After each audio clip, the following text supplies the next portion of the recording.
PKN 145. I want to talk fitness. How's everybody doing? Good. Yeah? Been doing good overall. Cheated on the eating some this weekend because I went fishing and went on like a couple-day trip with my dad and brothers. So, but even then, like if you feel like shit about yourself as you're eating cheat meals, it deters further things. Especially like this is what I've found to do. Is like if I order just a regular cheeseburger on the like menu, I really amp it up in my head how much of a cheat day that is, when a really severe cheat day would have been getting like the Whiskey River barbecue burger at Red Robin. That's like 2,000, and that's such a fucking good burger. But if you just convince yourself that it's that it's way worse than it is, then you don't get that out of control. Because like by the end of the day, when I was like tallying it up, it's like, oh, I had a cheat day and I ate like 2,600 calories. That's not horrible, you know, probably less than what Kyle's eating now. But obviously, how many calories do you think you burn a day? I don't know. Like I used a calculator, and I probably said it wrong. Fuck you, people.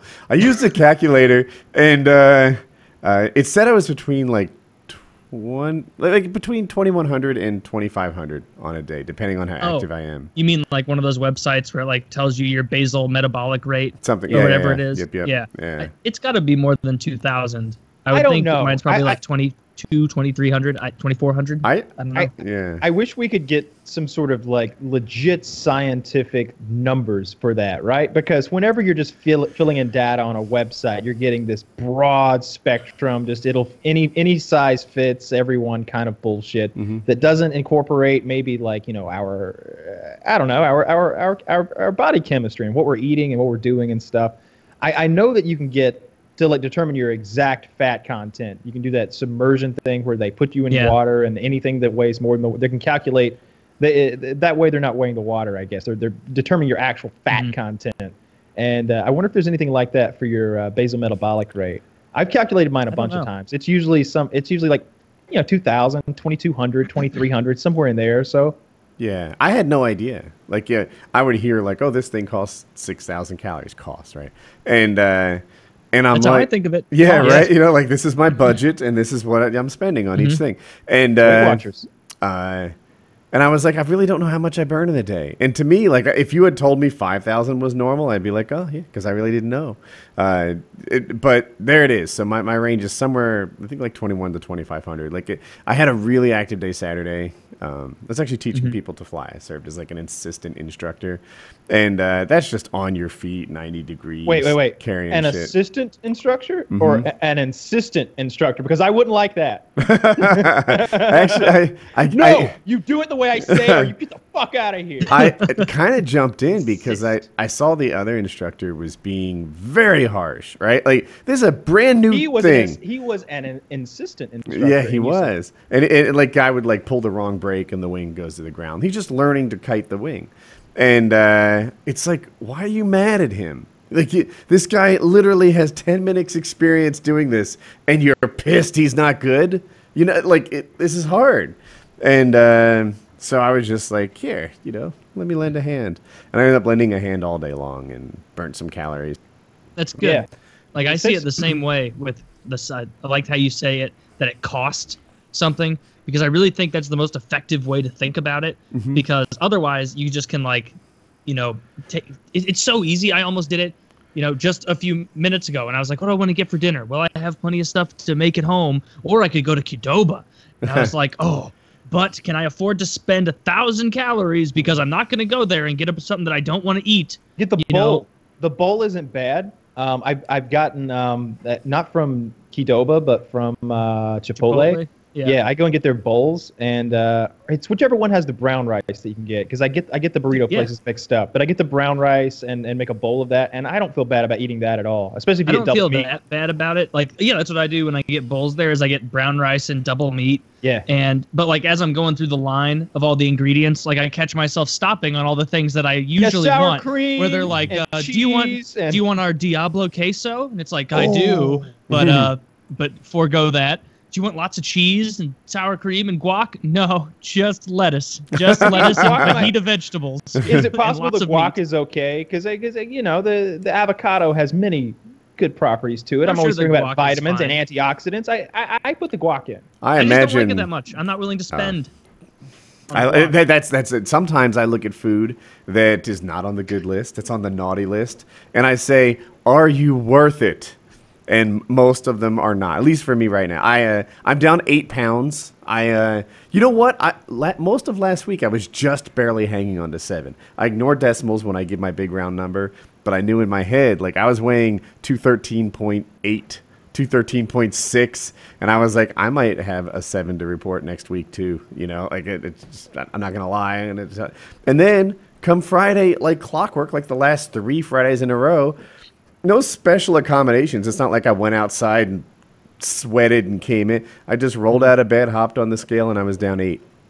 And then you're on a good path then. Yeah, so I went camping this weekend, and I usually have my cheat meal on Thursday for whatever reason. I think maybe Colin has parkour or something. But this week I was like, Woody, I don't think you're trending towards a new number. Let's skip the cheat day. And then it turned out on camping, there really wasn't a lot of choices, so I had my cheat day Friday or Saturday night. But bottom line is, I'm down 8 now. My kettlebell's in. I did my first kettlebell workout today. And I just Googled for it. And on it, like Joe Rogan's, I guess, company, has a beginner kettlebell workout with 10 exercises to do. So I was like, oh, well, I'll just do that. You didn't give me yours, did you? No, I'll write that out to you right after this. Yeah, I'd love to see it. But so I was like, well, I don't have any other place to start. So it had 10 exercises, and they had like a written description and a video of each one. So I was like, cool. And so now I sort of broke the ice on that. I mean, just unboxing them and putting them in place is your first kettlebell workout. I got a little Tucker just putting them in order. My wife had it right by the front door. She moved it 4 feet and called it good. And so I broke the seal on that. No skateboarding today. It's raining outside. But I've been, on target. I've only had 1 cheat meal per week for the last month or so, and I'm losing about 1 pound a week. I go on the keto subreddit. I see these people losing so much faster than me, and I don't know. I would love to have a phase where I start losing 2 pounds or 3 pounds a week. I don't know what they're losing though exactly, because that ties into that's when I started looking up calories burnt per day. Like these people are losing 2 and 3 pounds a day. And I was like, is that all fat? No. Yeah, no, right? That would be a lot of water weight. It would have to be. Like a little bit of fat. And if you lose weight, like I know from when I lost a fuck ton of weight a couple of years ago, like in the midst of the weight loss, you're like, all right, losing fat. And then at the end of it, you're like, oh, goddamn, like I lost a lot of muscle in this process as well. Because like if you cut your calories that much and you're not working out a lot or eating a ton of protein, like you're just going to start to atrophy. Yeah, I don't think that's my scenario. I am working out and I am eating tons of protein, so the protein's like the primary part of my diet, really. But the diet is so much harder than the working out part, because like it's so easy to ruin it with the diet, where you just are like, oh, just swinging by Wendy's for lunch today can't be that bad. I'll eat something healthy. No, you won't. No, you won't, because there's nothing there that's healthy. Like you have they have a salad, but I don't know. I had the salad like a month ago or something. I was nearly forced to go to Wendy's, and I walked away thinking that it was on the good list, but I still don't go there often. So the salad is not on the good list, unfortunately, because the dressing. That's on you. I didn't have any dressing. Oh, no dressing. I think I might have used less than a packet, but salad without dressing is like anal without lube. You just don't fucking do it. You just don't do it. Strong point. That's silly. The dressing is usually the killer, but I like vinaigrette or oil and vinegar, something like that. It's tangy. I don't like the raspberry vinaigrette. That's fucking nasty. I don't want any raspberry in my life at all, much less on greens. But as long as you don't get the cheese and stuff. But at Wendy's, I haven't done it recently, but there's been a couple of times where like you just gotta work fast food into like a healthy lifestyle one way or another. If you're out doing stuff, it's going to happen. You're hungry, and you know it's better to eat bad than it is to starve yourself if you're like trying to get your metabolism in order and live a healthy lifestyle. So sometimes you do that. But what I used to do is if it was McDonald's, I would order 2 grilled chicken sandwiches plain, and then I would take the chicken out and I would eat the fucking chicken breast. And it sounds terrible, But McDonald's, the way that they cook their grilled chicken, they put the grilled chicken breast that's already like marinated and covered with lots of spices and stuff on a grill, and they put like this metal ring around it and pour water in and then cap it, and they sort of like steam grill it with all that seasoning on it, and it's really tasty. It really is. So I would just eat those like a caveman while I drove, or I'd go to Wendy's and they have these grilled chicken wraps, and I would get those plain, and I would not eat the wrap. I would just pick the chunk of grilled chicken that's like 2 fingers worth out, and I'd eat like 4 of those as I went. Doesn't sound like a good time, but it's but it's you the only feel way. Better after the meal, yeah. don't you? Knowing that you accomplished, didn't indulge yourself too much. The trick is to stop thinking about food as a reward, or as like, oh yeah, once I get all of this done, then comes dinner. Like a lot of us get into that mindset of like, yeah, meals are my reward for the work that I do between them. Yeah. Or meals are what I'm waiting on. That's what this all builds up to for today. It's that big dinner tonight. Just get rid of that. Forget that whole mindset and think of food as fuel and nutrients and vitamins and, you know, for your body. Don't think of it as like a pleasurable thing, and things will go a lot easier for you. That sounds awful, right? I'm sure you're right, but I'm not there. No. Yeah. It takes a while. You've got to get to the point where like sugar like hurts your teeth, and it's just, ooh, that's too sweet. I have been pretty disciplined about low sugar. And also, well, I have found that I crave it less. And I used to drink water, and I've talked about this before. Has that been hard for you, like cutting the sugar more than anything? Because I know that you're like the big thing you turn to that you like a lot is like lemonade or like sweet drinks or juices and like lots of sugar. Has that been the hardest thing to overcome for you? I swear it was harder when I just dipped my toe in it. Like, because there were a lot of times where it'd be like, you know what, I'm only having like a, you know, cran raspberry for dinner, right? And with lunch, I'll have water. And then that lunch would be like, oh my God, like this sucks so much. And then with this round, I just like, you know what, done. You know, the sugar's gone. And it wasn't long. It was only like 4 or 5 days before I stopped missing it. So it turns out maybe that's why alcoholics and heroin addicts do it the way they do. You know, they just stop cold turkey. They don't be like, you know what, I'm cutting down to 1/3 the heroin I used to do, because it doesn't work. That's true. Yeah. Yeah, I've heard that heroin addicts who allow themselves an allowance of it do very poorly. Yeah. Well, no, see, they go to the methadone clinic, right? They get the artificial heroin, and that's the same thing as you going and getting the Diet Pepsi. Yeah, that's kind of true. Diet But Pepsi diet and, soda is way less bad for The you. parallel's falling yeah, apart in here. I don't think so. I don't think you've done enough methadone. I have done But yeah, very you're right little about methadone. Thinking about food as numbers makes it easier. If you're just like if you really cement your thought process, like you have a budget in your head. Like I really try and keep it to like 1,700 calories a day right now, because that's lower than what I probably should be eating with as much as I'm working out, but I'm trying to lose weight. And so I figure like if I do cheat, and I'll get mad at myself, but it might only be like 1,900 calories. So I get the benefit of the self-shame to encourage me in later days, but also like the cheating isn't as bad. How's the mental side of it go? Like, are you proud of your accomplishment? Like, are you happy? Are you still nothing but disappointed in you? Like, no, I'm starting to feel better about myself. Like when I yell at myself in the mirror now, a lot less is shaking around. And I'm like, all right, like I'm starting to look pretty good up here, and I'm like, but I'm still disappointed. And now we got to this point. I'm not mad. I'm just disappointed. I love you. Like at the end, that's the last thing you say is like, I love you, and like you turn the light off. You know what I do sometimes when I'm doing it is like if I can tell I'm really doing a good job shaming myself if like I've just been like staring at like my belly in the mirror for a while, like shaking it, and I can't bring I haven't looked in my eyes in a while, and I'll be like, look at yourself in the eyes, and I'll look at myself in the eyes. I'll be like, you're rough. What have you done? What are you doing? And I did. Oh, this sounds so silly. It's so effective. It is so. Dude, effective.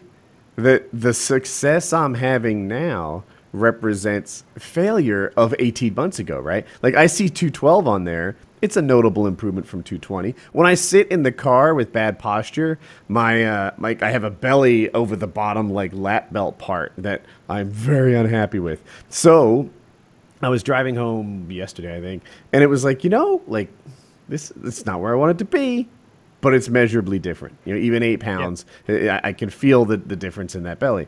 And but it's like, no, Woody, look, 2015 Woody would have been like 212. You fucking piece of shit. It's not time to celebrate. You have more work to go. Yeah, and this is a fucking thing. So, related topic. My mother-in-law is here with us, and she has friends that came and visit her yesterday. I haven't seen these people since I got married 21 years ago. They came to the wedding. And she sees me, and she's like, oh, looking me down carefully. Oh, yeah. You were thinner. Yeah, I was fucking thinner 21 years ago. For fuck's sake, that's how you meet me? That's how I can't believe you didn't drop the hammer. Yeah, you were younger. You were younger. Yeah, dude, what happened? The fuck? What happened? Yeah, and it didn't even stop there. I was like, yeah, I'm working on it. And then, I wasn't hanging out with him or anything, but I guess Jackie gave him the tour of the house or something, and they see me again. They're like, huh, no one should be heavy in this house. There's so much walking. I'm like, are you fucking kidding me? And I was like, yeah, gained the weight while I was making the money. And they're like, well, that's okay then. Jesus, who says shit like that? But they're here. A rude. Oh, dirty cunt. Wow. I would be livid if someone came into my beautiful home after not seeing me for 2+ decades and saying, hey, you've gained a little weight. And you go, yeah, last time you saw me, I was 25. 23. Or 23. Yeah. So of course things have changed a bit. I have a child who's almost as old as I was at the time. And I'm still thinking about it. Or just keep it simple. Just be like, well, you're still the same cunt. Just walk away. You haven't changed a bit. For what it's worth, I was not at all short on comebacks or things to say. I just bit my tongue. Because, look, for all the ribbing I'm getting, they're here to see her while she's sick. And that should count for a lot. No. If your mother-in-law said some stuff like this, you let it slide. You're like, hey, she's having a hard time. Who knows where that's even coming from? If her picking on me maybe gives her a little solace, let me have it, both barrels. But it's her friends. They're not ill. But they're here doing something nice for her. That's the thought process. So, but yeah, anyway, it's still on my head. All she had to talk. Really, we didn't talk about anything else except my weight gain. She just brought it up every time I entered Woody the room. Doesn't need any self-shaming. He had a couple old ladies come over and do it for him. Man, that would piss me off so much. Oh, my God. I'd have to just go outside. Yeah. I did. I went to the Southern Sunroom and just started hanging on. I was like, I'm going by myself. That's the ultimate. That's the ultimate fuck you to anybody who comes at you. You go, that's it. I'm just gonna go take a break in my Southern sunroom. Nobody else I've ever met has to qualify which sunroom they're attending. We have fun on the Eastern one's a bit chilly this time of year, given the geographic disparity in the size of my estate. It started to snow on the north side of my property. His house creates its own climate zone. So the northernly face of it is very dry and arid because the clouds are stopped by the peaks of the home. I want that. I went paramotoring today. The north side of my property was a little windy, so I had to go east. Still lots of room to fly. That's good. But yeah. So anyway, shaming's been going great. I brought in some help. And but the losing weight, I seem to be at a pound a week schedule, and I like to believe that it's a real pound. I'm not just dropping water weight every week or something. I took a pound of bacon last night, and I slathered it with half a cup of brown sugar and a tablespoon of Dijon mustard, until it was just kind of I really slathered it with my bare hands. I got it all in a bowl and mushed it into the brown sugar and the mustard until it was completely. And this was around dinner time for dinner. This was at 4 in the morning. Of course it was. This was 4 a.m. this morning, and I baked it up real good for 20 minutes until it was crispy, and then I got it out and put it on some racks and let it drip dry and get all the grease and fat off of it, and then it hardens. The bacon after 20 minutes is already pretty dark and crispy, which is how I like it. But after this process, it has a hard candy shell on the outside of brown sugar and tangy mustard. It's delicious. It's amazing. I imagine it is. It does sound pretty good. I'm about to go on the clean side of my diet. This isn't going to last longer. I've gained almost 5 pounds right now. Really? Like 86 or so. Feeling like shit. Had some real bad diarrhea earlier. So we're about to go into lots of healthy stuff and lean meats and fiber. Is the weight that you're gaining, do you feel like it's being distributed well, or do you feel like, well, I can see that 5 pounds I put on? Like, oh yeah, it always goes. It goes to the same places. I guess I get like love handles. I get a little bit of a belly, and I get man boobs. It goes to my thighs for sure. But it's a while before it goes to my face and my neck, and my arms, and like my arms aren't jiggly or anything at all. Like everything up. Most of me is fine. It distributes in weird places, but then it comes right back off from those places first. I've noticed, like whenever I start losing weight, I'll be like, oh yeah, like what he was talking about when you're in the car, if your belly comes over the lap belt at all, like especially if you're wearing, like, depending on the shirt you're wearing, if you're wearing like a polo sometimes and it's tight, it's like, there's not even any way to hide that. I can't even floof that up or anything. This is yeah, God that's damn a it. good reality check. Yeah, so like you definitely see that go away first, because I think it's because of the way our brains work when we're in cars, that sort of like inner brain that takes over, where we're kind of hypnotized. Like I'll also notice if I'm working out, the first thing I'll notice is that I'll be in the car, and because I always put my arm kind of on the window, I'll be like, oh, that's not how my arm usually looks. Nice, it's working. So it's always in the car where I notice that I'm like getting fat or losing weight or getting in shape. That's a good point. The areas that motivated me the most to make a change, one was kind of a general, I don't like the way my shirts are hanging on me, like my chest and my belly, and like look, there should be like a flat chest, and the belly area should just all be wavy and not touching. That's how a shirt should fit on me, and that's not how it was fitting, especially when you get into like dry fit territory. Yep. And then the other is, especially with the wrong like camera angle or something, like my neck is not going to be the neck I dream of unless I have surgery or something. Like I could see my father and where I'm going to evolve to. And then in and out, 3-day operation. Or 3-day, healing period. You'd be good. Tempting. Let's lose weight first and see where it stands. Yeah, you do want to lose the weight first. Yeah. Let's lose weight first before the surgery. And but yeah, I can see like how I'm going to age, and there's going to be kind of a straight line from here to here. I don't get that beautiful like neck that I want to say a Hollywood neck, but the truth is a lot of people have regular necks and don't have this neck. Yeah, Mike Pence has a good neck. Yeah. But anyway, that's an area that I also thought needed some work, and I don't know if I've seen any real improvement yet, but I will. It can't, if I keep losing weight. I can tell like the progress in like the mirror shaming in that, like in the first part of doing it. Like I'm now on week 7 of working out, and I've worked out at least 3 times a week, an hour every time for 7 weeks now. So I haven't missed it yet, and I'm really, that part's is going great, but the fact that I'm having to like get into different positions to shame myself now a little bit. Like when I was doing it at first, it was like just look at myself, and it was like, what have you done? Just look at the way you stand. Look at the body you inhabit, you fuck. Like, but now it's more like I'll like be yelling at myself, and I can't get enough fat to yell, and so I'll like scrunch over and be like, what the fuck have you done? Like that kind of shit. How much weight have you lost? Do you know what your weight loss is? I'm like pretty much the same as last week. So I'm down to like 206 and a half, maybe 207. And where'd you start? So like 12, 13 pounds maybe. So like 219, 220 is where I started.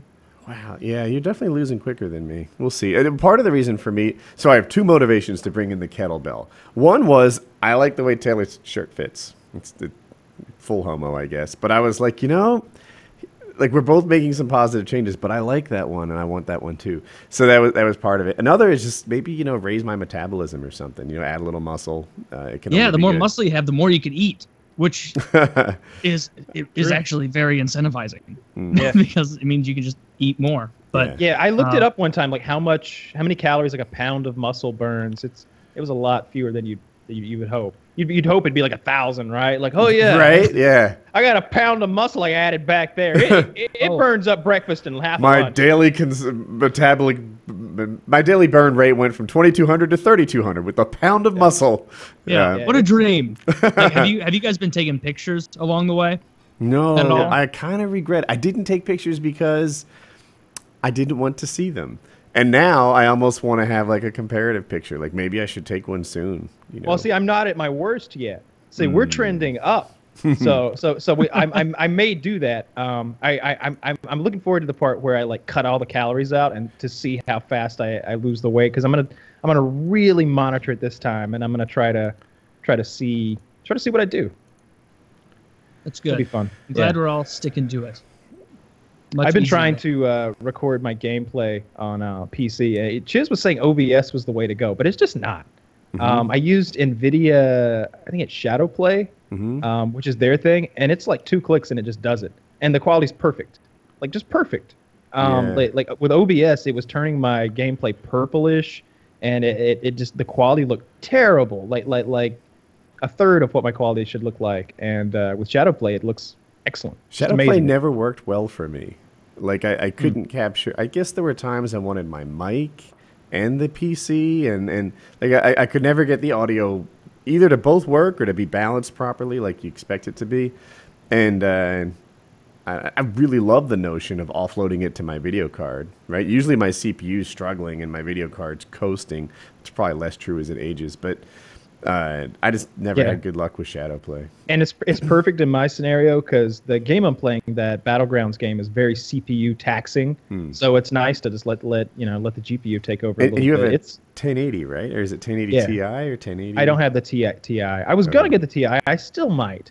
I want to wait, I guess, until the next edition of the Ti comes out. The special Ti's. We'll see. Oh, I didn't know that was going to be a thing.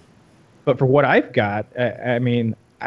Like, I'm playing 40p or whatever in between 60 and 120 frames per second, depending on what's going on and what other programs I'm running. I'm not gonna get any better than that. Like, I don't know where the improvement would really be, but I'm really loving the game, and I was getting so many fun little clips and having so much fun. I was like, I got to record some of this just so I can show Chiz, so he'll believe the thing that I just did. It just for bragging rights. I've been playing the squads mode, which is the 4 versus everybody's in teams of 4.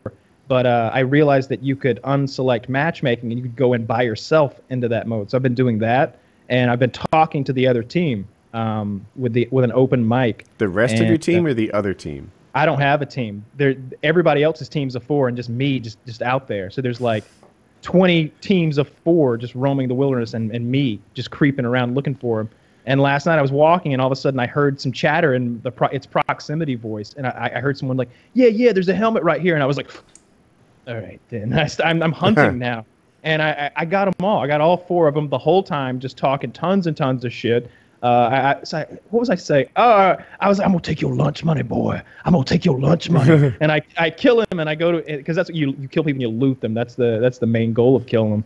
And I'm like looting him and looking at his stuff, and he didn't have anything good. I'm like, this was a poor kid. He's on free lunch. And I just kept, and he's like, fuck you, man, fuck you. And I'm like, I'm gonna take your buddy's lunch money too. And I just killed them one by one. It was so satisfying. That game makes my heart race so much more than any other game, really. I can't think of another game except maybe VR where I'm like in a nightmare scenario or something, and there's a leech scorpion on my neck. There's a workout plan. VR. I definitely break a sweat when I go into VR. If I'm doing like the archery game where you're constantly reaching back, drawing an arrow, and then pulling it back and letting it go, even though you've got those like 1-pound controllers, after you shoot 200 or 300 arrows, you're dripping with sweat. So anyway, I guess that's fitness. I'm simultaneously excited to still be losing a pound a week and disappointed in my lack of weight loss. Well, over time, we'll all hit our goals eventually, and then we'll taper off, and then probably a year after that, we'll be disappointed in ourselves again, and it will repeat. Yeah, everyone's like, oh, it's so stupid because you'll just gain it back. Yeah, well, imagine where I'd be, like, if I didn't do it. Like I don't know. I could see where I was trending. It's not so bad to revert that trend and hold it down. Why do laundry or the dishes? They're just going to get dirty again. Why not just live in squalor and pretend you're happy with it, right? Don't you hate that never-ending battle with laundry and dishes? Laundry's one of my favorite chores. I wouldn't know. No, shut up, Woody. Get out of here. Get out of here with that. What are you, a laundry slave? No, you need what I need. It's a magic basket. I just put the dirty clothes in the hamper, and then it shows up in my dresser. It's fucking awesome. Some lady takes care of it for me. We had a lady who would come over and do the dishes and the laundry and like everything else twice a week, and it was $100 a week. And then she had.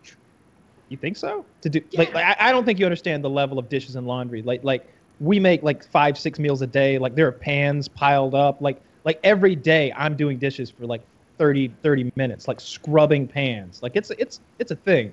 And then the laundry as well. Like I'm telling you, 100 was a bargain. We were enthusiastic about this deal. And then she got a major heart problem and she couldn't do it anymore. So now I got to do it. I hate doing it. You save $100 a week though. I fucking want that $100 a week. Oh my! I don't want pruny hands. And Kitty's the worst. She'll dump like food into the sink, and then some plates will get on top of it, and the food has clogged the drain, and there's like 1 millimeter, 2 millimeters of water down there, getting all stagnant and like rotten with the food, and there's plates on top, so I don't even fucking know it. I just think, oh, there's like 4 dirty dishes in there and a pan on top, like a pizza pan. I'll clean that up tomorrow. Part of why I don't help. Like so dishes waiting to be cleaned should be in at least a semi-clean state, right? You know, put them in the trash. Off. Yeah, but Jackie will use the sink almost as a trash can. I'm like a garbage disposal. Like I mean, in the sink. Not really. No. I mean, we're not supposed to run it because we have a septic system, so we don't use it as one, but it is there. I want one just for her. Like I don't need one because I'm an adult and I can ching ching ching scrape my plates into a trash can. Or if it's cereal, here's a little pro tip for all of you adults who are listening to this: pour that shit in the toilet. You just pour it in the toilet and flush it, and it's gone. If you have half a bowl of cereal and you didn't eat all your goddamn cornflakes, because in the sink they turn into a mushy, disgusting paste that's rotten and putrid, and then I gotta clean it. So with cereal, I finish my cereal first of all, so that's not an issue with my cereal. But if I am for some reason cleaning the kids' cereal, I go to the backyard and just scatter that shit like far and wide. I was gonna say that, and it just disappears. Yeah. I don't know, birds get it or deer or something, whatever. It's just fucking gone. And but Jackie, like in the sink, there'll be like napkins or something, and it's like this is a wet napkin that was like maybe served with the meal, and you're on your own, woman. You know, you're creating a perfect vacation spot for viruses and bacteria, and daring them to start living in your sink. Well, she leave wet. She does it every day, so so it's a quick turnaround time. Yeah. This happened today, and in the end, she thought that she was in the right. It was like she was like, oh, there's French fries. Your French fries are in the sink, and I go and look, and I'm like, well, what's the rest of that shit? If that even is a French fry at this point, who can tell? Your French fries. Like you dumped all this in there, and she's like, could you at least get me the gloves so I can dig this out? I'm like, yeah, I'll get you your gloves, but I'm not digging that out. I'll get a new sink before I clean that mess up. Thought you That's were like wrong. The same tone as like when you would come home from school after getting in trouble, and your mom would be like to your dad, like, your son called the girl at school a bitch. It's like, I'm both your son. If Kitty thought you were wrong, you tell her that Woody agrees with her. She thought it was all about whether or not it was a French fry or not. Out. I'm like, it doesn't matter if it was my French fry that I cut. Even if it is my French fry, that means that it's food that I prepared for you, and then you made a mess with it. That's what that means if it is a French fry. But yeah, I really hate that. When I had roommates when I was like 19 or so, they were the worst. And it was their place, right? Like I was crashing with them. And I didn't feel like it was my responsibility to be like diving right into their dishes. They almost never were my dishes. And they would stink. They would have them piled up in the sink. And there was a smell that dirty dishes have. And it's always the same. I've smelled it maybe 4 times in my entire life, and I recognize that smell. It's the smell of rotten food in your sink. Yeah, that's all. Have you ever been in like a dirty dishes cold war with anyone before? Yeah, that's what they would have. And trash cold wars, where it would just keep getting higher and higher, like on The Simpsons. The trash cold wars, I lose those anytime because eventually I'm just like, I got to take this trash out. Like this is like I got to get rid of this. Let me tell you about trash. Okay, so I've had trash is. I've always, in every capacity of my entire life, been the trash guy, the one who takes the trash out and disposes of it. And it's always been my job to figure out what is done with the trash. When I lived in apartments and when I had shorter driveways, it was really easy to just take the trash to the curb. Woody, I'm sure you've got a whole system now to get your trash to the curb. It's an ordeal. It's awesome. I love it. It's one of my favorite jobs. It is my least favorite job, probably because I don't have like a special cart with a special hookup and a special trash can. Yeah, to, like, we have a it all. golf cart, and we just sort of push the cans up onto the thing, and then you get to drive the golf cart. And usually I'll bring it like, hey, who wants to take the trash out? And the kids are like, I'll come. And then we drive to the edge of the property where they come to pick it up. When I was a kid, I was going to take our trash can to the end of the driveway, and it was very, very cold outside, and I had waited until like 10 p.m. the night before the trash is to be picked up. So it's nighttime and very cold, and I hop in an SUV, and I've got the big dumpster holding the handle, and I would drive the SUV down to the end of the driveway, dragging the thing down with my hand out the side with the door open, of course, because it's a big dumpster. And so I get in the car, I open the door, I drag the dumpster up next to the car, I put the car in reverse, and I start driving backwards, and then I realize my mistake. Because the door, of course, gets drug over the trash can and goes up and over the trash can, warping the car door and destroying what turned out to be a very expensive heavy-duty city trash can. And I was just like, God damn. So I was like, back it on off. Crunk, crunk. I get out and I like kick the door basically like that comedian kicked that retarded man the other night. I gave the door one of those big kick, and kicked it kind of shut, but it didn't quite make it. And then just kept going. There was no stop, and the trash still had to be taken. At this point in my life, I've still got that long-ish driveway, and it's gravel, and I'm not dragging a dumpster in it. And for a while, I had a trash man who would come down my driveway to my house and take it from dumpsters. And then we had a falling out with him. I don't remember what happened. This is the super trash man? Yeah, I haven't seen. He's gone. Now what I have an industrial dumpster at my home, a massive dumpster. They come pick it up once. They come pick it up whenever it's full, but that could take 2 months or something like that because it's so big. And I use 55-gallon barrels as trash cans, like the gigantic plastic ones, and I use the outdoor trash bags, and I have 2 of them. So when I take the trash, you do that in your home. You have 50-gallon. You just have 50-gallon drums as trash bags in your home. I have 2 of them in the kitchen. Not like the metal drums, but like the biggest plastic trash cans that are made. Those really big ones. Yeah. And I get the biggest trash bags that are made. Like, they're 48-gallon doesn't cut it. It's got to be like the 55-gallon trash bags or whatever. And they're like, I don't know how many mil it is. It's like 8 mil. Thick. It's so thick you couldn't escape. You can't even tear through it. and like what they put bodies in. Yeah, you could totally put bodies in there. And I just dump that into the dumpster every. Can we watch just a few seconds of this video together to give a vibe for how I do it? Oh, I'm there. 14 seconds. Yeah, I timestamped it. All right, ready, set, play. So mine's not playing, but there it is. Basically, you put it on the little thing. And then you push it up and you drive away. It's and when she's using it on a truck, it fits into like a receiver hitch, but we have one on the golf cart. So we just do that and then we drive to the curb and all is well. That's nice. That's what the metal bar on trash cans is for. Aha. Okay. Yeah, when the trash people come, what a world. Yeah, I don't know what I was going to say the trash people do it, but they don't use that. They grab it by the side with like a big hugging hook. Yeah. Well, this is a very convenient way to take your trash out. Yeah, it's a good system. It's no problem at all. Kyle has a dumpster, so this wouldn't work for him. Yeah, well, I mean, yeah. You said your dumpster can take 2 months to fill? I assume it's not like super close to your home or anything, but like, it's around does the it ever back smell or anything, or is it just? Yeah, like right after it rains, sometimes it smells because like the rainwater is like draining through the trash and out. So, but it's not. But it's like only smells like when I'm right next to it and like dumping the garbage, and I just don't give a fuck. Well, I mean, if it doesn't smell while you're in your house, then who cares? No, not at all. And the other thing that it's really good for is because we've got so many cardboard boxes. I can't explain to you how many there are on a daily basis coming in and out of this home with all the packages that we ship out and all of the Amazon shit that flows in and all of the other companies that are like pumping in like Kitty's products and my products and stuff. There's cardboard boxes everywhere, and it's so nice just to flatten them all out and just throw them into that thing. A burn pit would be good, but I'm in the city.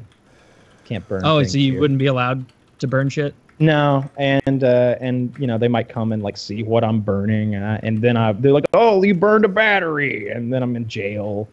How is the city that you're in not rural enough that they'd be like, well, you know, common sense, you know, just where I am, I'm pretty close to. It's a very small little town, like it's barely even a town, but I'm really close to it, and I'm in the city limits, so it's just a no-go. Same thing with shooting like loud guns here. Oh, it's nice that your city distinguishes between loud and quiet guns. They don't distinguish between loud and quiet guns. I distinguish between loud and quiet guns. They're like, look, you can only loud shoot start? guns in your yard if they're nice and quiet. When does, in your head, Kyle, when does loud begin? As long as it's suppressed. Unsilenced, like yeah. like I shoot my suppressed like 22 and I shoot my suppressed 45 here for sure. I've shot the suppressed 45 in the house. Is the term silencer wrong? Is this... No, actually, so it's like the cool kids don't like to say silencer because in every little niche group you'd like to really establish a vernacular so that you can look down on the other people. Well, and so you can figure out who's who, right? Like if I hear a guy talking a certain way, then I know his experience level in anything, whether it's baseball, football, hockey, or this. So I think that's a big part of it. But silencer is 100% correct. When Maxim first, if you look at in the patent description when Maxim filed it for the first suppressor, he called it a silencer. He called it a silencer. The very first silencer was called a silencer, and suppressor is just more correct. If I say silencer factually. on a show, then gun nuts are going to know that that's a rookie way of speaking. Unless you go ahead and preface it and say, like, yeah, I know some people don't like saying silencer, but Maxim, the guy who invented the first one, he called it a silencer. So here's my silencer. I've done that multiple times. Is like clip or magazine a better example of that? No. Yeah, absolutely, because they're completely separate things. A clip is something that holds a bunch of bullets, like a stripper clip. Have you ever seen someone load a Garand rifle? Thing, right? Yeah. You take the rifle, you've got your stripper clip in your hand, and you push them all in. And actually with the Garand, the clip stays in the gun, so that's kind of a middle ground. Now that I think about it, I don't think the stripper clip stays in the weapon and then pops out. Yeah. So that's slightly different. But there are other weapons that you just and then the clip gets tossed aside. I read that magazines were first called clips by World War II veterans. That they called everything a clip because that's the kind of weapon that they had in war, yeah. and then. Magazines became more prevalent after World War II, I guess. That's what I read. And they just kept calling them clips. Well, a lot of guns, World War II, the bar would have had a magazine. The Tommies would have had magazines. All the S&Gs, of course. But yeah, you're right. But they were. It wasn't like now where everyone's issued something that takes a magazine. Certainly not. No. Yeah. So maybe. Yeah. I'd never heard that one. But yeah, magazine clip are two separate. I still think it's crazy, like the World War II stories you hear of how American soldiers would pick up German guns when they had the opportunity to, and use those instead. Like you've heard about that, I'm sure. Is that true? Yeah. It would depend on which gun, right? They would definitely pick up submachine guns if all of a sudden they're in an urban environment and they were issued a Garand or something. If they had a bolt gun or a long gun, and now they're fighting in houses and there's a German submachine gun there, an MP40 or a Papa Shaw if the Russians are nearby. MP40, obviously, that gun's OP. Exactly. Oh man, that's such a great gun. I liked when I looked online and saw like, oh, the MP40 was a very successful gun used in World War II, and it was like, yeah, fuck yeah, finally. Like, it's not like one of those guns in COD where you're like, man, this thing must be hard as fuck in real life. And you look it up, and it's like just some Navy SEAL being like, I'd rather have a butter knife than that piece of shit, or like whatever. But, Woody, did you? Yeah. You probably didn't. Did you watch that video that I linked from the Fighter and the Kid podcast? Actually, I was in the process of watching it. Oh my god! So I hope it gets good because so far the guy's trying to tell a story, And both Brian Callahan and they're going to interrupt a good bit. They interrupt constantly. I'm like, let the guy tell his fucking story. And they're all like, what temperature was it outside? And he's like, actually, hold on. That's a part of the story. And dude, let the guest roll. Can you give a little back? Yeah, so this is a story of a guy who's on SEAL Team 6. He's dropping into the Himalayan mountains from high altitude, which means you have to have oxygen. Although he's like, but I don't need oxygen because I've done it so many times, so I don't use oxygen. And I was like, oh god, what a hardcore fucker. And he's a big guy. He's like big bustle up, scary guy. And he's talking about dropping in, and he's gonna go tandem. He's gonna have an interpreter strapped to his chest, and on the front of the interpreter, there's even more shit strapped to his chest. And between the two of them are all of his navigation gear, his altimeter, his GPS, his compass, and basically the interpreter gets cold feet, and they have an absolute life and death disaster that takes place between, I don't know, 30 or 40,000 feet and the ground, in which there is vomit, beatings, fights, getting lost, equipment failures. And by the way, I have to imagine this guy sucks at paragliding. Like, I get it. SEALs are great at everything they ever want to do. But he's probably not good compared to someone whose passion is this. Right? He's just using it as a method of transportation. For some reason, they decided that, like, if they used a paraglider, they said this in the beginning, I think I have it right, they could travel much further. Like, they didn't want big noisy things over the area they were going to, so they were going to have a paraglider, which travels much further, is more efficient, like horizontally, than a parachute. A lot of parachutes are designed to get you down in a hurry. This is designed to get you from point A to B. So, but like, is he any good at this? Like, how much training has he done? I always feel like Navy SEALs. You didn't hear him. Have like you gotten to the part where he says that? Like, he's like, I've jumped this way and I've jumped that way. I've jumped in this country and I've jumped in that country, and we've done it this way and that way, and we did it all day, every day. I've jumped here, I've jumped there, I've jumped like this with this parachute, and that This guy's a fucking expert with the jumping, because that's how they get put in a lot.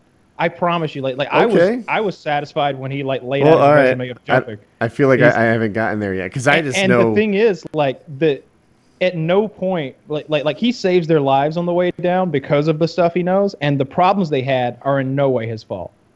I want to see it. I feel like Navy SEAL is that level of military where, like, no amount of like diversity hires or whatever is ever going to infiltrate that little coven of the military, you know, because they're just so fucking hardcore, drowning each other and flying through the sky and prepared for everything, kill you with a fucking thimble and a toothpick, you know, jerry-rig that together. Like, all the those YouTube guys are videos, professional soldiers. They spend their whole lives doing that stuff. But it's so much more amped up than even like the other levels of soldiers. You know? Those guys like are Army, are Marines, not professional soldiers, though, right?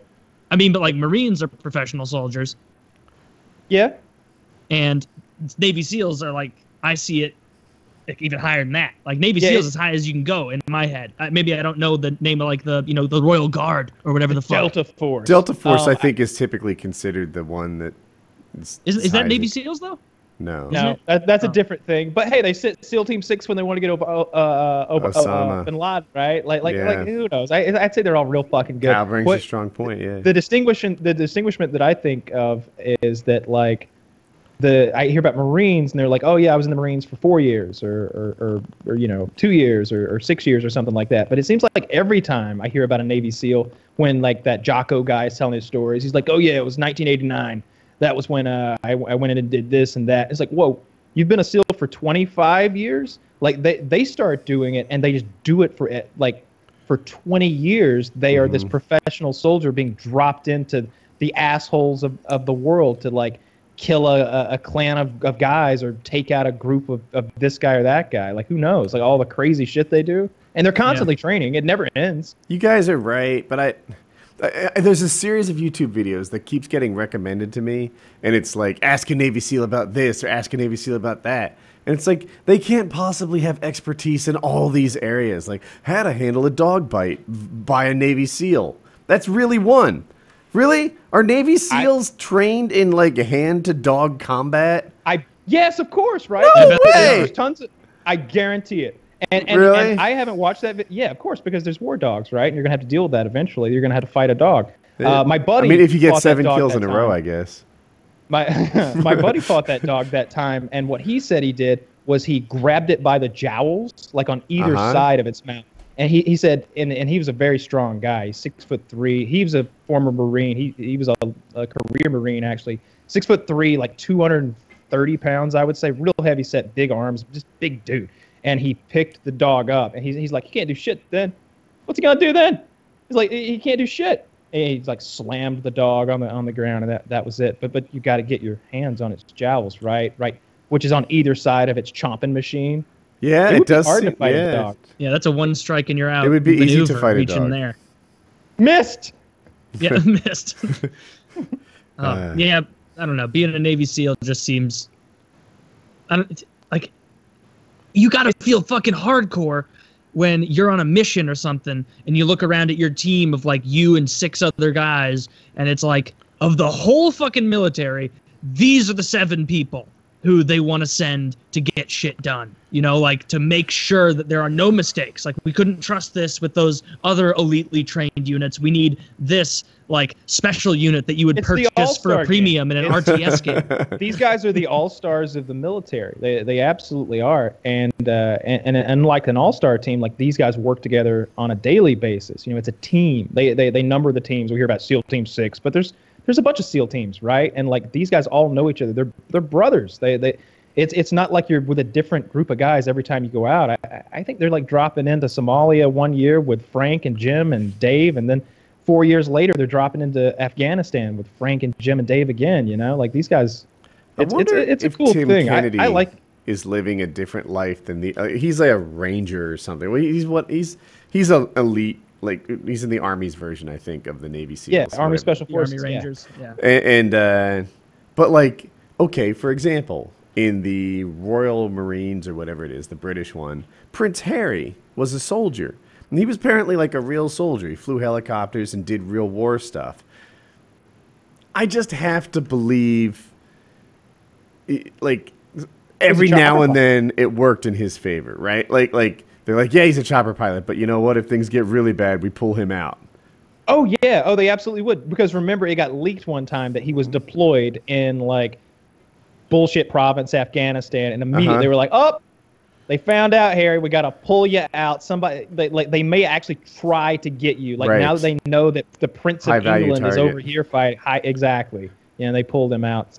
I can't imagine that there would be much nepotism as far as, like, getting into the helicopter, being able to fly the helicopter, being competent, but there was definitely probably some like, well, sir, you certainly don't want to go out there with those boys. Like, wouldn't you like to fly one of these twirly birds over here, rockets and machine guns and such? It's like, yeah, I would. Yeah, it may have been. I don't know how you get selected to like flight school in the first place. Apparently, he said I wanted to go to flight school and fly a helicopter and blow people up, and they were like, right away, sir. Yeah, that's what I'm saying. You are a prince, is that right? W had that, right? W flew like fighter jets to the National Guard during Vietnam. Yeah. And you know, that was a big campaign issue back in the day. They pulled a lot of strings to make sure that he didn't do anything dangerous. And yeah. I can't blame. In which war was he avoiding combat? Vietnam. Was it Nam? Yeah. Fuck, who cares? Who cares? Chiz was talking about this the other day. Like, Chiz was asking if my dad fought in Vietnam. I was like, nah, he didn't get drafted. He's like, why didn't he volunteer? I'm like, because he wasn't a fucking moron. Like, they were like, I've talked to him about this before. I was like, what was it like? Because he was born in '53, so he was like toward the end of the war. I think he could have been drafted, and he was like, none of us wanted to go. We knew people who had went. We knew people who had a bad time there. We knew people who died there. It was all over television, like the horrors that were going on there. It looked scary, and and none of us felt like we had any fight in that war. Like we didn't know who we were going to fight or why. You know, it was like Muhammad Ali. I can explain said, the why. You know, they sank an imaginary boat. Yeah. It's like, and that didn't. Who fucking cared in like '69 or '71, right? Like it didn't. So I was like, no, you fucking go. And if I had been drafted, of course, knowing what I know now, not 1968 and 18-year-old me, 31-year-old Kyle, if they draft me today to go into hypothetical Vietnam, I'm going to Canada, man. I'm not going over there and fighting in a jungle. Yeah, it's going to be nine-toed Kyle real quick after a video shoot goes horribly and randomly wrong right after you're informed of your, civil duty to attend an an army meeting or whatever the fuck. Absolutely, man. I would not. I've watched so many. I went down a bit of a YouTube rabbit hole last night, and if anyone's listening to this and they want some quality content, go on there and watch the Navy, or excuse me, the Medal of Honor war stories. You've got the guy sitting in a chair looking at the camera, telling you what happened and how he won the Medal of Honor. Now, some of them, not to take anything away from these guys, but all they did was jump on a live grenade. They saved their comrades, and many times they lived through it somehow, right? Yeah, how's that? That's nice. They tell that story, and those videos are usually short. Those are like the 8-minute how I won the Medal of Honor stories, right? There are some of those videos that are 22 fucking minutes long, though. You want to click that shit. Because for 22 minutes, he's going to be telling you about the shit he did. And these are always these old, grizzled, manly men. Are they like the Band of Brothers kind of clips they'll have, where they'll like just have the old guy, or the veteran rather, just speaking to you about what they did? Yeah, I'll have to check that out. They had one guy from Vietnam, and he looked like on Sin City, Marv. You know how Marv's chin was big and square and stuck out, and his face was all like rough? He looks like that, and he's got this gravelly voice. I followed the Sarge up the mountain, and he walked off the trail, always off the trail. And about halfway up, we heard the explosions. That was our buddy stepping on the mines. I said, "Thanks, Sarge, for leading me the right way." Well, they cut Sarge down right then and there. Blew me up too, and I looked down through the blood in my eyes, and my hands was blowed up, and it just keeps. That's how these stories start, right? He's like, my hands was all blowed up, and there was blood in my eyes, and all I could see was fire, and I realized it was a North Vietnamese with a flamethrower burning my friends alive, and he took one look at me, and I recognized so pitifully, he figured he'd just let me go ahead and die like I was, and he kept on moving, and that's when I crawled and crawled until I found a few of my buddies, and they was hiding in a damn hole, not fighting, not shooting at nobody. And I said, "Give me your damn weapon." And he wouldn't give it to me. He gave me his pistol, though. And I was begging for one more magazine when the gooks started coming at me. And I took one out. He was trying to take me alive. And I, pow, pow. And he's just telling this story. And it just keeps escalating. And he's like, the Sarge was gone. So I said, "Give me all the radios." And I had all 3 radios, one for the Navy guns, and one for the artilleryman, and one for the aircraft. And I was calling the air support right in on top of us, and it was blowing up all around. And there was 36 of us that went in, and 7 of us that come out. And I'm one of them. And that's how I won the Medal of Honor. And like all the stories are like that. Like that's this crazy so awesome. shit.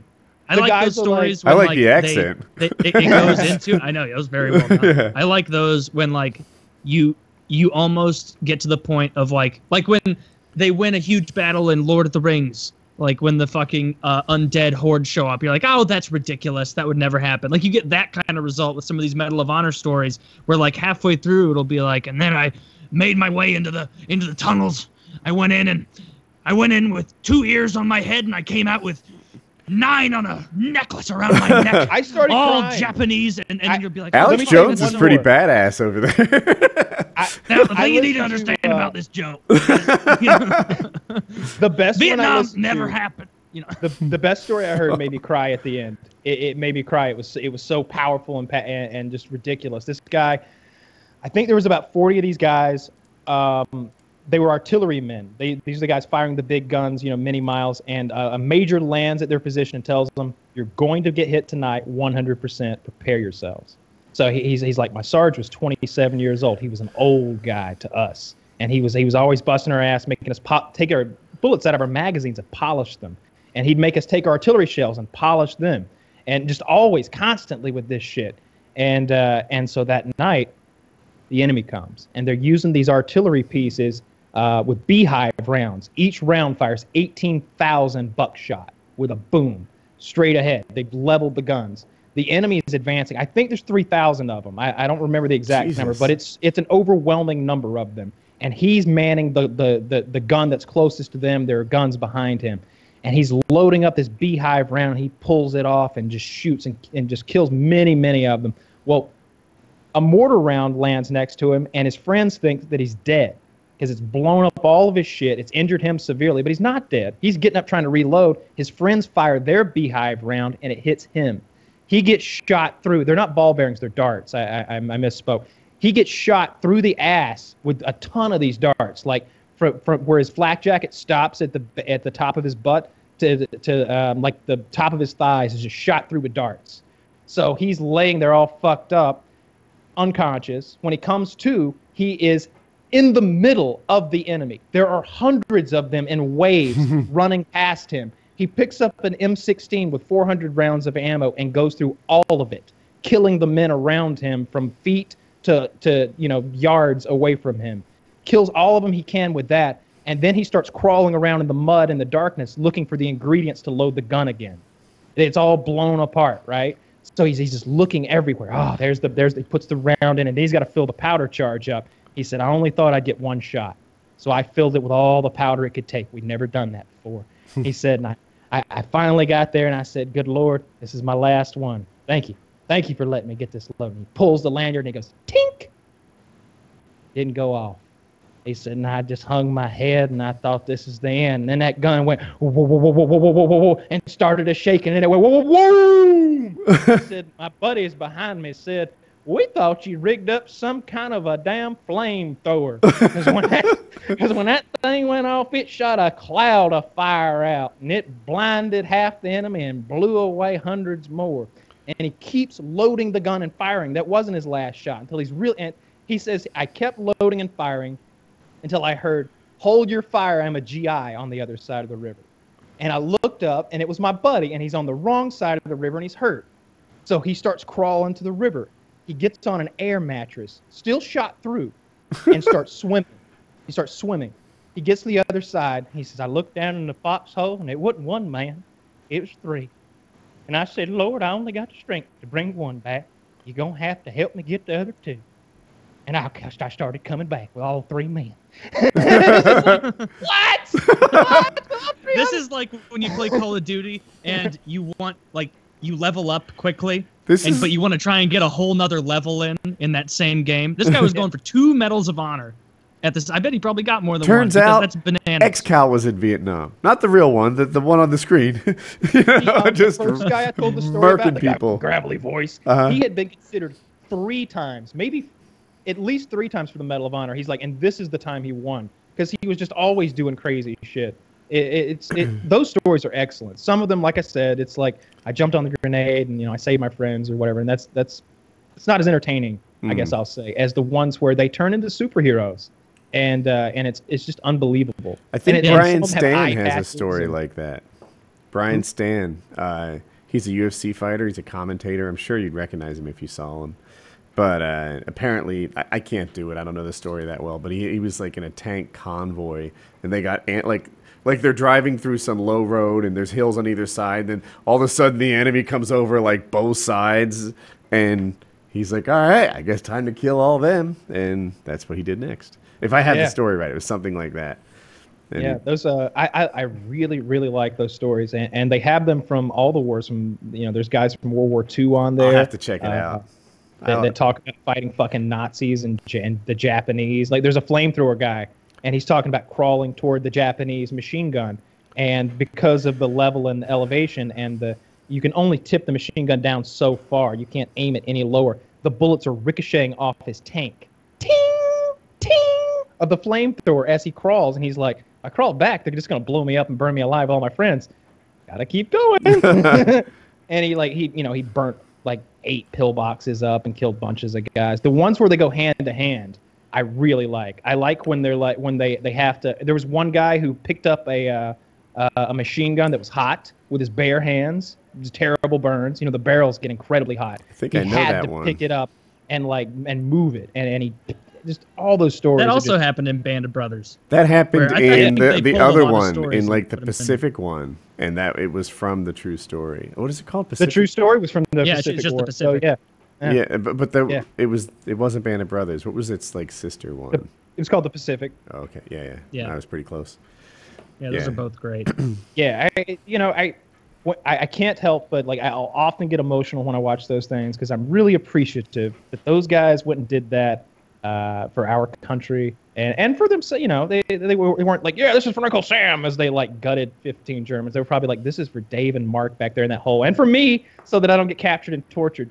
But still, they were there fighting for our country and stuff. And I get really choked up when they're like, when he said, And there wasn't one man in the hole. There was 3. And I said, Lord, you're going to have to help me get the other 2 because I can't. I'm like, I got to pause and I'm like, yeah. As you tell the story, I'm like, oh, that's so sad. You know, he had to make a decision on which one to save. No, there's another choice. Yeah, just muscle 3 people over there with a bunch of darts in your ass. Yeah. My favorite story of all time that I've told a bunch of times is the one from Vietnam. And it's really, they really sell it because they show the picture of this old man when he was in Vietnam. And you see this hulking guy who's like 6'2", 240 with very wide shoulders and a real thick body. Like, he's not low body fat. Like, he is a thick, muscular, powerful human being. He doesn't have like abs as much as he looks like a power lifter or something like that. And he's got double bandoliers of ammo like crisscrossed on his chest. He's shirtless and he's holding an M60 with one hand, if I remember correctly, like this big beefy motherfucker. And he's telling this story of fighting hundreds of the Vietnamese and getting blown up twice. And in the end, one of his friends been shot in the head and half his skull's gone. The other friend's been shot in the ass and one of his ass cheeks is gone. So he puts them both on his back and swims out to sea 3 to 5 miles. I don't remember, but it was at least 3 miles he swam with 2 men so that the Navy could pick him up. Yeah, but I don't even know. Like the guy with half of his head gone. He lived. That's the best part. At the end, at the very, very end of this interview, he's like, and Larry, he's all good now. I saw him last year. And they cut to Larry, and he's got an eye patch and reconstructive surgery. And he's like, yeah, he pulled me out of there. Anybody else would have left me behind. Half my head was gone.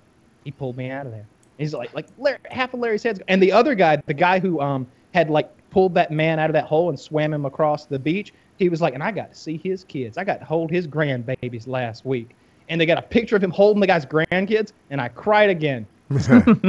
There were similar heroics in Guardians of the Galaxy 2, so you might like that. No spoilers. No spoilers, but there are action scenes, and they are very brave. I look forward to that very much. I still haven't seen Logan, and I don't feel like spending $15 to purchase it. You can't. I don't like that when movies first get released. You gotta. I saw Logan, played that. I thought I'd like it more. I didn't realize that it takes place and Logan has reduced powers, so it's barely a superhero movie. It's almost a badass dude movie, and Logan's aged. I guess I knew intellectually that Logan didn't age. I mean, I had seen all the movies and stuff, but somehow I forgot that, all right, if he has ineffective powers, he's going to start getting older.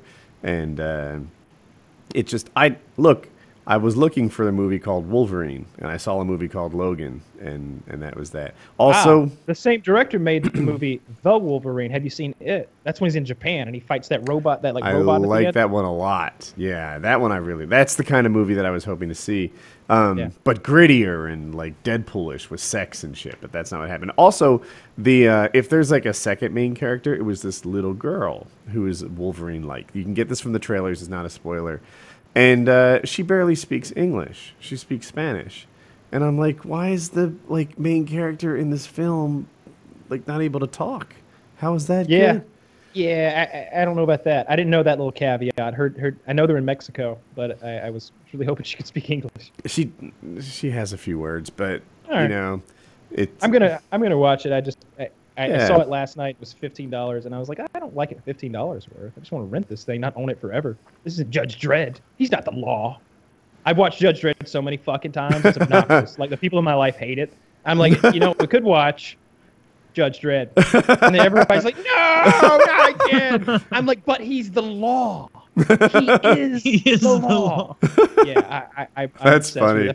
A fan sent me the Ultra HD Blu-ray and everything, and so I watched that. I watched it all the time. I love that shit. That's one of my favorite movies. I think that's one of the best new action movies that's been made. I love how gritty it is. I like this is not the Stallone version, but the newer one. No, this is it's Carl Urban. See, Stallone. It's based on a graphic novel. Stallone completely disrespected the graphic novel by taking the helmet off. The character never does that, and in years of this comic across its arc, you've never seen the guy take his helmet off. He doesn't do that shit. And first thing Stallone does, because he's a prima donna, he takes the helmet off. But Carl Urban never does. You just get the frown. It's just the frown the whole fucking time. Did you? I really. You probably know this already, but Tom Cruise was offered the part of Iron Man, and he wanted to constantly take the helmet off, because he's Tom Cruise. Yeah. And It turns out Robert Downey Jr. is so good in that role. Oh yeah. DiCaprio could have done it too, but I think that Robert Downey Jr. Really owns it. He looks like Tony Stark. DiCaprio could have done it. Oh yeah, like he is a shitty actor. Oh my god! Every time he's in something, I am distracted by how bad his acting is. He's in these great films. Really? And then you get, like the fucking Quaalude scene in Wolf of Wall Street was hard to sit through. He's such a shitty actor. I don't know, him yelling and doing the speeches on the board, he's so shitty in Wolf of Wall Street, it distracts me from an interesting story. That's the kind of movie I might like. I thought he was pretty good in Wolf of Wall Street. I couldn't disagree more. Yeah. I am the opposite opinion. What else? I think he's the best actor, his age or younger, that there is. Fucking Daniel Day-Lewis just kills him. Daniel Day-Lewis is the best in my opinion. I think I said one time he's the greatest American actor, but he's not fucking American. But he's so good at those accents. It's easy but we co-opted him. Yeah. Who's the guy? Easy to forget. He was heavy. He was in Philip Seymour Hoffman. That's who I'm looking for. Yeah, he's dead, but I didn't appreciate how great an actor he was until he died. That guy was every role he killed. You should watch that movie with him and Joaquin Phoenix. It's called The Master. I think it's shot in 4K. No, it's filmed in 70 millimeter. That's what it is. Yeah. So it's really nice quality. It's bizarre. Philip Seymour Hoffman is like a cult leader, kind of a Scientology kind of thing, warping people's minds. Joaquin Phoenix falls under his spell, and there's a lot of really powerful. There's this one really powerful scene where he's making Joaquin like walk back and forth across the room, and like I can't remember the exact specifics, but it's like he walks to one end and it's like touch the glass. Now walk to the other end and touch the wood, and he's going back and forth until he can feel the glass when he touches the wood. Oh, I've seen this movie. It's all this bizarre stuff. Yeah, it's a cult movie. You know what's getting good? Better Call Saul is turning it around for me. Saw it last night. I'm just waiting until it's all available so I can binge it. I ate my mustard bacon while I watched Better Call Saul last night. I haven't seen yesterday's, but so I guess I'm 1 week behind. But I'm looking forward to it. Jimmy. No spoilers. No, don't ruin it. I'll see it probably right after this. Jimmy's the star this week, I think. That's good. The more Jimmy, the better, in my opinion. Special guest star from Mike. It's Mike and Jimmy. No horse shit really. This week. I want to see his brother's downfall too, so I look forward to that.